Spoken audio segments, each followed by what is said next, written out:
problème de valeur. Regardez.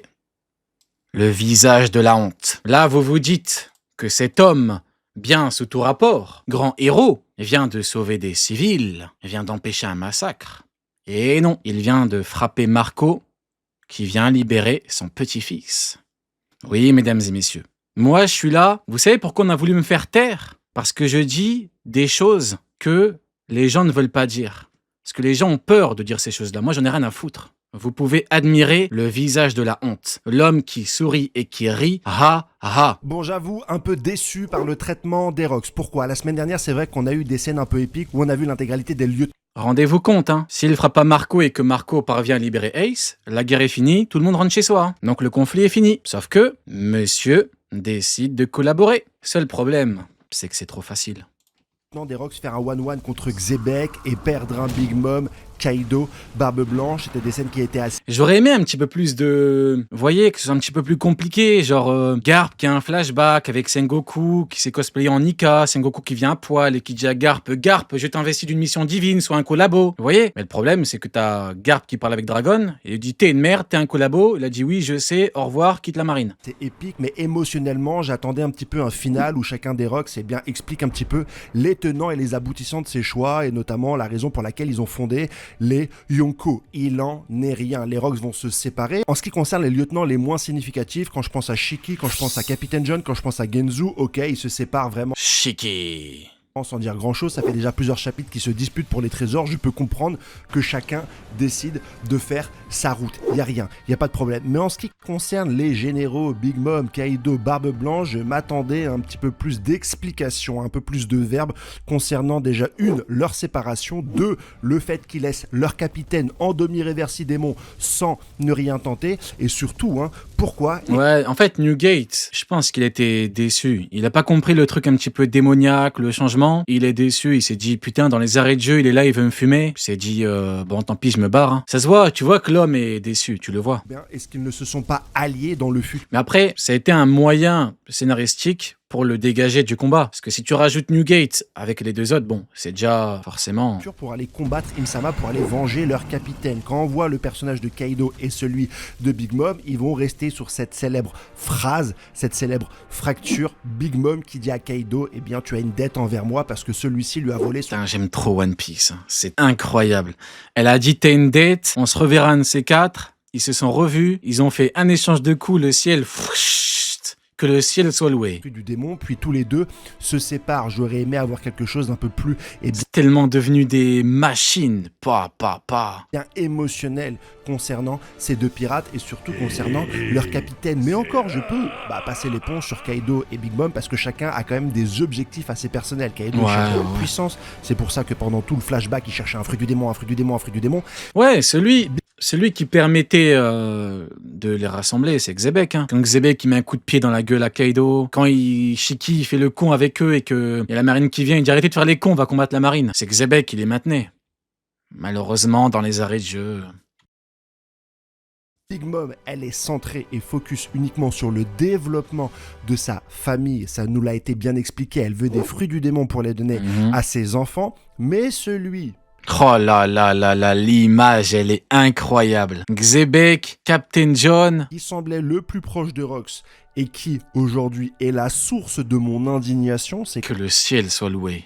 Quand même Barbe Blanche qui quitte le terrain avant d'avoir trouvé une solution pérenne pour son capitaine. Soit on verra quelques pages de chapitres avec Polo, Graham et Newgate. Soda va en parler en SBS, on le connaît.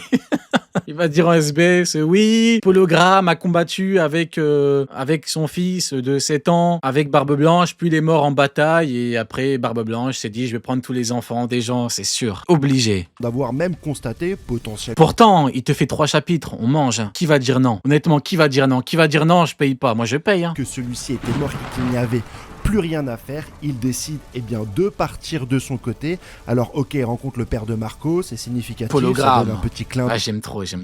Un Easter eggs. Vraiment copier-coller. Sur le futur lieutenant de l'homme le plus fort du monde, et j'aime bien ce genre de petits détails croustillants, mais j'aurais aimé quelque chose d'un peu plus poilu. Oui, quand je le vois là, je me dis, c'est vraiment l'homme le plus fort du monde. Regardez-le. blond, la tenue. Non, c'est trop. Ok, Regardez-moi ce flow, quoi. C'est Barbe Blanche. Vous savez, c'est qui Barbe Blanche? C'est un mec, il avait 8 maladies, dont 7 non reconnues par l'Institut Pasteur. Pasteur, tu lui ramènes Barbe Blanche, il fait une crise cardiaque. Pasteur, il dit, c'est quoi ces maladies? J'ai jamais vu ça de ma vie. Il applaudit des fesses, après, il fait une crise cardiaque. Pasteur, il arrive à Marineford, il dit, Sengoku, écoute-moi bien, petit enculé. Si Ace va pas bien, vous êtes mort. C'est un mec qui met un coup de poing, Sengoku, pour lui, le ciel, il lui tombe sur la tête. Il dit, il a jamais vu ça de sa vie. C'est ça, Barbe Blanche. dans le meilleur des cas, que Barbe Blanche participe à la bataille un peu plus longtemps avec Roger et Garp, c'est pas du tout le cas, mais au moins qu'il montre un petit signe de compassion envers son ex-capitaine. Petit signe de compassion qu'on a eu lorsque Rox a affronté Im-sama et que Barbe Blanche est venue pour le soutenir. Xebec lui a dit mais t'as rien à gagner à être ici, et Barbe Blanche lui répond une phrase épique.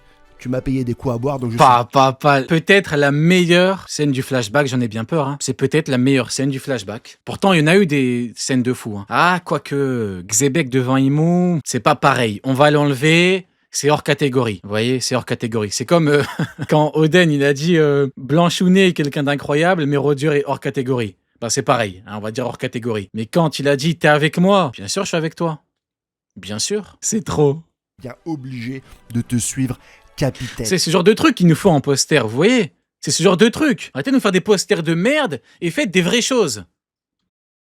C'est Comme ça. avec les goodies, là, ils font du PQ avec la tête d'Orochi. On rigole, c'est bien, mais l'élastique d'Usopp, rien à foutre. Faites des vraies choses, là. Que j'attendais. Mais bon, ça n'est pas à la hauteur de mon indignation envers un autre personnage qui va très certainement, hérisser les poils de la communauté. Garp. Mais dans cette vidéo, on ne va pas esquiver le sujet Garp.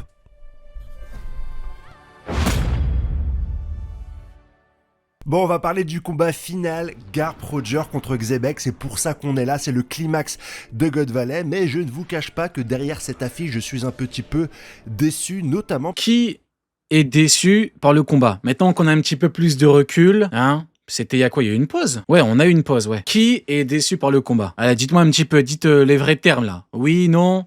Dites-moi tout. Qui était une facilité scénaristique. C'est vrai que on avait des dénouements du Haki depuis un certain nombre de temps dans le manga. Je pense par exemple au final de Egghead ou encore à la confrontation entre Shanks et Kid. Mais là, je vais avouer que on a une espèce de facilité scénaristique à la Fairy Tail où à la fin, t'as une scène qui représente tout cela où t'as Roger qui dit à Garp, bon Garp, on va devoir mettre l'intégralité de notre Haki. Là, Tellement dans les films, on dirait Jean Dujardin. Roger qui dit à Garp, bon Garp, on va devoir mettre l'intégralité de notre Haki. Si on s'en sort pas avec cette dernière technique, ça va barder pour nous, parce qu'on n'aura plus de Haki. T'enlèves le mot Haki, tu mets le mot puissance, et t'as exactement la même chose. Je capte. On essaye un petit peu de tricoter en mettant un Haki des rois de la part de Xebec qui permet d'annuler... Ouais, mais surtout le vrai problème pour moi, c'est que dans le fond, Xebec, il a pas fait de vraie technique, il a pas fait de technique finale, il a encaissé le truc, il a fait que pleurer, tuez-moi. Après, c'est à l'image des, entre guillemets, combats de God Valley, t'as pas vraiment eu de combat. T'as plus le côté... c'est l'image qui compte en vrai, et la finalité. Les attaques de Garp et de Roger, j'entends que ça puisse être un minimum intéressant et donner un petit peu de relief à son... D'ailleurs, les mecs, il va falloir que je vous parle d'une chose. Moi, vous savez, vous me connaissez, il n'y a pas de sujet tabou avec moi. Vous savez, il n'y a que chez moi que vous entendez des... Quand t'entends Mihawk, Marine Hunter, chasseur de marine, tu te chies dessus ou... Il n'y a que chez moi qu'on entend ça. Est-ce qu'il n'y a aucun sujet, les mecs? On a vu que Garp, là, du coup, quand il a tout donné... Après les TKO, il faut que c'est Gaban qui le porte. On est d'accord. Est-ce que, et répondez à ma question au lieu d'essayer de partir à droite à gauche, est-ce que, par hasard, ce ne serait pas ce qu'il s'est passé contre Shinjao? Parce que, s'il est en pleine forme après avoir pété le crâne de Shinjao, pourquoi il n'a pas arrêté Shinjao? Qu'est-ce que Garp dit à ses ennemis, là, aux pirates? À God Valley dit, je suis venu pour vous mettre les menottes. Donc quand Garp bat un pirate, il lui met les menottes. Donc je pose la question, comment se fait-il que Garp n'ait pas capturé Shinjao? Je vous le demande, je pose la question. Si ce n'est à cause du fait que, comme là, il faut le ramasser à la petite cuillère. Je vous le demande. C'est gênant pour Garp, cette question. Je sais, frérot, je sais pertinemment. Moi, en fait, il y a des sujets, je peux pas les vesquiller. Je vesquille aucun sujet. Donc, moi, je pose une simple question. En fait, le problème, c'est qu'il y a des gens, tu leur poses une question, ils sont en panique. Moi, je demande juste une explication. Donnez-moi un truc, hein? Je demande pas à ce que... Non, juste... Est-ce que, par hasard, ce ne serait pas la seule explication crédible? Peut-être. Il avait piscine. Il était choqué par le crâne de Shinjao. Il les a oubliés au-delà du SBS. Il a oublié les menottes. Moi, je sais pas, moi, je vous le demande. Non, y a pas. Y a personne qui a un petit truc à me donner. Moi, je vous jure, je prends tout, hein. Donnez-moi n'importe quoi, je prends tout. Hein, je prends tout. Mais il a dit, je viens pour arrêter les pirates. Donc, normalement, tu mets KO un pirate, tu le captures, le pirate. Non, moi, je sais pas, les mecs, je demande. Pourquoi il a pas été arrêté? Je sais pas, les mecs, écoutez, je sais pas, écoutez. Qu'il plaide la folie ou l'impuissance de toute urgence. Allez. Combat, mais on est très loin des combats et de la mécanique, par exemple des fruits du démon où il fallait trouver un défaut au pouvoir de l'adversaire ou encore à une facilité. Parti acheter des menottes. Je sais pas, les mecs, je sais pas, moi je comprends pas. Mais pour moi qui est quand même C'est bon, bah écoutez. un peu plus détaillée et impressionnante, la simple transformation. On n'a pas tout ça. Xebec a du Haki des Rois, Gold et Roger et Garp ont du Haki des Rois plus puissants sur la dernière attaque, donc ils battent Xebec. Assez simple. Le deuxième point, c'est le niveau de Garp. C'est vrai que j'ai beaucoup titillé le personnage de Garp, j'ai beaucoup aussi titillé ceux qui étaient pro-Garp, et je l'avoue, comme je l'ai déjà avoué au début du flashback de Code Valley, que je ne m'attendais pas à avoir un Garp aussi puissant qui est légal finalement de Roger et qui est très important, si ce n'est bien nécessaire à la défaite finale. Bah, il est important et nécessaire dans un monde où tous les autres combattants sont pas ouf. Hein. Dans un monde où Roger ne parvient pas à fendre le ciel en deux, que le ciel soit loué à 2 reprises avec Newgate et Xebec, oui, dans ce cas-là, oui, il est nécessaire, Garp. Je n'ai aucune honte à le dire, moi franchement Garp... Après, ça dépend, tu le mettais à quel niveau, Garp? Vous voyez, niveau commandant maximum, je me suis douté. À partir du moment où on a eu l'attaque de la ruche et le sauvetage de Kobe, qu'on allait peut-être avoir un... Parce que concrètement, si maintenant on fait le bilan par rapport à Garp, il a tapé par terre, il y a tout le monde qui est parti parce qu'ils avaient pas le temps. Chapitre d'après, t'as Xebec qui s'enfuit à cause de Garling, donc ce qui prouve bien que c'est pas une question de t'as pas le temps. Il s'est pris une technique de Big Mom, très loin de son prime, pendant que Kidelo se mange des techniques pleines patates de Big Mom Prime, il reste debout. Hein, concrètement. Et après, t'as le combat avec Xebec contre Xebec. Et dans le meilleur des cas, tu le mets au niveau de Roger. Dans le meilleur des cas, tu le mets au même niveau qu'un Roger qui ne fend pas le ciel ni avec Newgate ni avec Xebec. Ce qui prouve qu'il n'y a pas de niveau Yonko. Maintenant, ça dépend de où tu le mettais. Après, je pourrais vous reparler de... vous voulez que je reparte... que je vous ressorte la page? Que je vous ressorte l'épreuve? Vous voulez que je vous ressorte le truc? Est-ce que je l'ai? Attendez 2 petites secondes. Du personnage de Garp en termes de puissance, mais j'étais loin. Attendez, on va ressortir. Est-ce que je l'ai mis quelque part? Est-ce que je l'ai quelque part? J'ai toutes les cases. Dans le meilleur des cas, le niveau d'un Roger qui ne fend pas le ciel en deux. Hein, maintenant, montrez-moi le ciel fendu en deux par Roger de God Valley, et là on pourra commencer à discuter. Si vous voulez qu'on commence à discuter, je vais décaler le chat vite fait pour que vous puissiez voir. Voilà, bon, ça fait un double chat, voilà. Bon, là on est un petit peu... On fait de l'Inception Peace. Hein, je montre une vidéo Prime en plein direct pour montrer... la réalité du niveau de Garp. Garp, c'est quoi? On peut pas s'occuper de 2 légendes en même temps. Bizarre pour un mec qui est beaucoup plus fort qu'une des 2 légendes en question. Garp, c'est quoi? Il n'y a que Barbe Blanche qui peut rivaliser avec Roger. Garp, c'est quoi? Un mec qui s'entraîne pour battre Shinjao et qui n'arrive pas à le capturer à la fin, donc il est censé être KO. Garp, c'est quoi? Il a combattu avec une telle hargne avec Sengoku contre Shiki. Garp, c'est quoi? C'est Barbe Noire qui est devant Garp et Sengoku qui leur chie dessus, alors que quand il voit Rayleigh, il panique, il se chie dessus, il se barre. Garp, c'est quoi? C'est un mec qui, sur la ruche, sous entraînement toute sa vie, se fait planter par Shilou une patate de Kuzan, il tombe inerte. Magnifique le palmarès. Et pour terminer, Garp, c'est quoi? C'est un type. Xebec le qualifie de type. Et quand Kaido dit ils sont peu nombreux les types, eh ben, il n'y a pas Garp. Donc maintenant, moi, je suis dans une position plutôt délicate, comme tous les fans de One Piece. Doit-on écouter Kaido ou un fan de Garp? Je vous le demande. Voilà, mesdames et messieurs. Parlez avec Oda, parlez avec le manga, ne me parlez pas à moi, ou parlez avec le ciel. Que le ciel soit loué, mesdames et messieurs. Comme ça, c'est fait. Parce que je les connais, les escrocs. Ils me disent, oui, mais la puissance, tu parles pas, mais la puissance, j'en parle depuis 50 ans. Sa mentalité, j'en parle depuis 50 ans. Le chat, il est où? Il est là. Parfait. Voilà, maintenant, on va pouvoir reprendre. Tu l'avoueras jamais de toute façon. Qu'est-ce que je dois pas avouer? Que Garp dit qu'on peut pas s'occuper de gens en même temps? Explique-moi cette phrase, et après, j'avouerai ce que tu veux. Tu sais, je suis prêt à tout avouer le jour où tu avoueras qu'il a au maximum le niveau d'un Roger qui ne fend pas le ciel en deux. T'as déjà vu, toi, Garp, en 45 ans de manga, fendre le ciel en deux? Moi, je l'ai pas vu.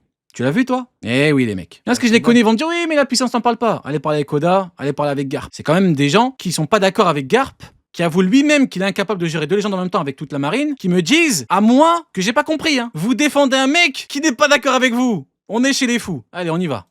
Non celle de Roger, un God Ace qui nous rappelle un petit peu le nom de son sable, le nom de son fils. Je comprends la symbolique, je regrette cette spéculation que j'avais eue, j'étais un des premiers à le dire, que j'aurais aimé qu'à la fin du combat, il y ait quand même une transmission entre Xebec et Roger, une transmission sur la curiosité Ouais, mais malheureusement, il n'y a pas de transmission. Malheureusement. de Xebec. C'est Après, les derniers mots de Xebec sont quand même beaux. connaissance par rapport au siècle oublié, sa volonté de détrôner le gouvernement mondial qui ici se matérialise avec Im-sama, qui est reconnu de tous. On voit d'ailleurs dans le chapitre qu'il y a C'est Roger et Garp ensemble qui arrivent à fondre le ciel en deux et pas Xebec seul. Bah, il y a consensus pour dire que c'est Xebec seul. Maintenant, si tu les rajoutes, c'est pareil. Ça veut dire qu'individuellement, ils sont incapables de le faire. Donc en fait, ça donne toujours du crédit à mon propos. Donc en fait, quoi qu'il arrive, si tu veux, ça change rien. un débat entre Écoutez plutôt Garp qui dit on peut pas s'occuper de légende et tout ira bien dans le meilleur des mondes pour tout le monde. Garp et Roger qui dit à Garp, bah voilà, quelle est cette monstruosité à la tête de ton organisation, et Garp répond, ah oui, effectivement. Tu sais, c'est quoi la mode maintenant? Ça me dit mauvaise foi. J'ai sorti un montage, il y a 10 arguments. Au lieu de répondre à tout, ça me dit mauvaise foi. Dis directement que t'es incapable de répondre aux arguments. Dis directement que t'es incapable de répondre à Garp qui lui-même avoue son infériorité. Ça ira plus vite. Hein? Je pense que c'est mieux. Parce que moi, j'ai des faits. Toi, tu n'as que ton avis au final. Cette personne Magellan, Big Mom pas Prime attaque Garp, Garp Joy Boy, Big Mom Prime boosté attaque Kid, Kid YC. Ouais, mais que veux-tu? Que veux-tu? Après, il n'y avait pas grand-chose à grailler au niveau de God Valley en termes de puissance, donc c'est essayer de booster, mais maintenant les masques sont tombés. Hein? n'a rien à voir avec la Que le ciel soit loué, mesdames et messieurs, hein. Que le ciel soit loué. justice. Ça répond quand même à la question qu'on se posait au niveau du fait que Garp rencontre Im-sama. Beaucoup m'ont dit en commentaire, non mais il savait pas que c'était Im-sama, c'est un monstre parmi tant d'autres, etc. Non, Bah, il avait que c'est Saturne, donc quoi qu'il arrive. ça qu'ils ont affronté. Il n'y a pas besoin d'avoir un nom pour te rendre compte qu'il y a quand même une entité maléfique. D'ailleurs, Im, qui est qualifié de quoi? De choses? De monstres? De type? Ah non, non, non, pas de type. Machin? De trucs? Bizarre. Pourtant, on a voulu carjacker le top de Kaido en mettant Imu de force. Ah, les mecs, vous savez pas c'est qui Oda? En fait, le problème des gens, c'est qu'il y a beaucoup de gens qui ne savent pas, qui ignorent qui est Oda. Vous savez pas, ce type est fou. Tout le monde a parlé de Imu, du truc. Personne n'a dit type, parce qu'Imu n'est pas un type. Mais oui, les mecs, je sais, c'est dur, hein, mais que voulez-vous, hein? Surplombe en puissance tout ce qu'on a vu jusqu'à aujourd'hui. Et dans l'équipage des Rocks, il y a les plus forts pirates. Et ceux qui ne sont pas dans l'équipage d'Europe, c'est Roger et Garp. Et même eux sont un... Ouais, mais tu vois, Newgate a été écarté du truc alors qu'il aurait pu combattre avec eux en vrai. Mais bon, c'était vraiment pour avoir le 2v1 parce que sinon... faut bien écarter les autres, hein. peu un cran en dessous la puissance de ce monstre maléfique. Mais aucune transmission. Peut-être la semaine prochaine. Là, on a juste vu la défaite et l'écroulement de Xebec. Peut-être qu'il aurait une dernière once de vie pour aller dire à Roger, avec la voix de toute chose, va à Lulusia. Il regarde juste des images. Peut-être, hein. Peut-être, mais après, moi, les faits que j'expose vis-à-vis de Garp, c'est des images, hein. Si un enfant, il pourrait comprendre, hein. Le problème, c'est qu'il y a des gens... Moi, je pense, honnêtement, mon point de vue avec du recul maintenant, c'est qu'il y a des gens qui ont vu Big Mom très loin de son prime envoyer une technique à Garp, ils se sont excités, ils ont dit putain, c'est chaud, maintenant ils veulent maintenir leur propos. Moi, je pense que c'est ça le truc. Ils veulent maintenir le propos alors que ça va à l'encontre de tout ce qu'Oda a mis en place pendant plus de 20 ans. Pendant plus de 20 ans, on te dit le mec, il a une telle limite de puissance, on te dit non, non, non, en fait, il vaut 3 Rayleigh. Ah, ça marche pas comme ça, les mecs. Et c'est pour ça qu'en fait, si vous voulez, quoi qu'il arrive, à la fin, il y a qu'une vérité. À la fin, t'as Dragon qui dit je te méprise, ce côté-là, mettant tout le monde à chaud, et t'as le ciel qui n'est pas fendu. Garp, God Valley, il vaut 8 Big Mom. Ah ouais, bah putain, il arrive même pas à fendre le ciel. Ça a changé le niveau de Big Mom, hein. Finir ce flashback comme ça, et le narrateur qui parle à la fin, pour moi, est un indice sur le fait qu'on ait fini la partie God Valley, et Oda n'a pas... Tous les gros youtubeurs se sont trompés. À quel niveau? Puissance ou mentalité? Puissance, en vrai, j'en ai pas vu beaucoup vraiment dire des termes en termes de niveau. Maintenant, en termes de mentalité, s'il y en a qui l'ont défendu humainement, allez parler avec Dragon maintenant. Qu'est-ce que vous voulez que je vous dise? exploiter un petit peu la richesse Allez parler avec ce grand Pro Rio. Du personnage de Xebec pour aller créer une relation de transmission avec Roger. C'est tout ce que je regrette, mais voilà, en tant que lecteur, théoriste, il faut toujours se dire, même si tu as des bonnes théories, eh bien, si ça n'arrive pas, il ne faut pas être déçu. C'est le sens de l'histoire. Roger aura très certainement une très bonne raison Ouais, exactement. Et puis les théories, ça évolue avec le temps. Après, si t'as tort, hein. C'est pas... pour éveiller sa curiosité envers le siècle Tu oublié. sais, c'est aussi la mode. T'as des gens qui se trompent toute leur vie, ils se trompent sur tout. Ils ont jamais rien accompli en termes de théorie, que dalle. Mais ils se permettent d'aller attaquer des mecs. Ils se permettent d'aller dire « Oh ouais, c'est de la merde ce que tu dis, c'est de la grosse merde ta théorie, pas confirmé. T'as déjà confirmé une théorie, toi? T'as déjà eu raison quelque part? Mais il faut au moins que t'aies un petit peu de crédibilité, que t'aies un petit peu cette légitimité, je viens de te dire. Vous voyez? Tu sais, si tu vas voir ton boulanger et que tu lui dis, ton pain, il pue la merde, tu sais pas le cuire, t'es gaze. Faut au moins que tu sois, tu vois. Tu peux dire en tant que consommateur, j'aime pas trop le goût de ton pain, mais que tu te permets de critiquer vraiment, dans le fond, le travail du mec. J'espère vraiment que, en tant que consommateur, évidemment. Hein, je suis pas le genre de mec à dire Oda, tu peux pas le critiquer parce que il faut que tu fasses mieux. Non, bah non, en tant que consommateur, tu t'attends à un bon produit, c'est totalement normal. Hein, on n'est pas non plus on n'est pas dans ce truc-là. Non, moi ce que je dis, c'est que si tu essaies d'attaquer Oda sur certains critères précis particuliers, hein, en tant que mangaka, c'est vraiment... Non, mais au bout d'un moment, n'exagérons pas. Tu peux dire que t'es déçu par la tournure du truc. Si t'as une incohérence factuelle, et j'insiste bien sur le factuel, tu la donnes, faut quand même raison garder, comme on dit. Pour les théories, t'as des mecs, ils ont jamais validé une théorie, ils en font 40 000 par an, ils ont jamais rien validé. T'as un mec qui se trompe, ils vont lui dire « Ah, tu t'es trompé !» Et toi, t'as fait quoi dans ta vie? T'as validé quoi? T'as déjà eu raison quelque part? Allez, s'il vous plaît, un petit peu de sérieux. Et la réponse, la voie de toute chose, et qui l'amèneront jusqu'au One Piece. Il faut juste être patient. Ceci étant dit, attaquons-nous aux valeurs du personnage de Garp.